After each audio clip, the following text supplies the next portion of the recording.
Coach, the first quarter was within reach, and then it kind of got out of hand from there. What do you think made the difference? I didn't like our defense to start the game. We scored better to start, for sure. 29, the game was even, I think, for the first 6 minutes. But they shot, I think, 60% in the first quarter. And I think that just continued to bleed over into the second, and then we didn't continue to score. And then the game got a little bit out of reach there. Credit a lot of the guys who came in, played in the second half, who hadn't played a lot of minutes. They played their tails off, did everything they possibly had to try to cut into that lead. But we lost the momentum there in the second quarter, for sure. And Bilal only took 6 field goals. Would you like to see him get more shots up by any means, or is it just taking what the game gives him? We got a little confusion there in the back. Take what the game gives you, for sure. We always want him to be aggressive. The game didn't always call for him to have, I thought he played fine, but sometimes that happens. Brian, I know you've been asked variations of this, but when the team loses this number of games by this wide a margin, how do you ensure that the Wizards don't develop a losing culture? I just don't believe that we will do that. I believe in the character in the room. I believe in the character of the organization.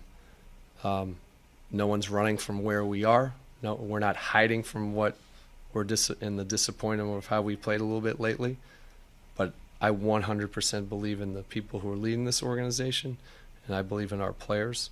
Sometimes you go through some tough times, and we're going to respond with some resiliency. And I know that with our group. So not saying it's not challenging, but we got to enjoy the challenge of where we are. And sometimes you got to go through these things. And I think we'll be better and come out on the other side.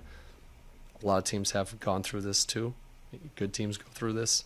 So we're in a challenging moment, but we're gonna step into the challenge and support each other.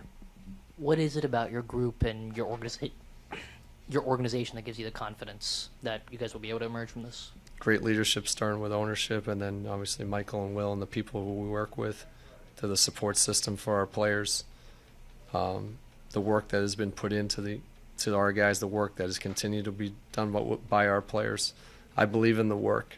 There's no way around these things. Sometimes you're in tough moments. What are you going to do? You got to continue to push, continue to be resilient.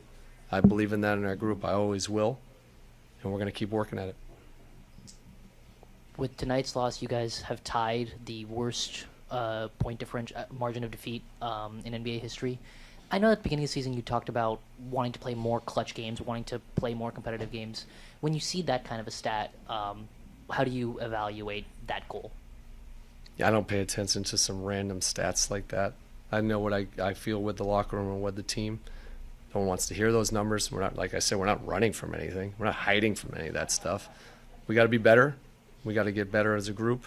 Starts with me. I'm the leader of the group, and I'm not running from that either. So I don't shirk my responsibilities of where I am and where I stand with this. We have to be better, and the only way you can do that is in the work and get lost in the work, and we're going to continue to do that. Did you expect that the team would be more competitive through the beginning of the season than they have been? I don't deal in hypotheticals. I never think that way. It's not how I think.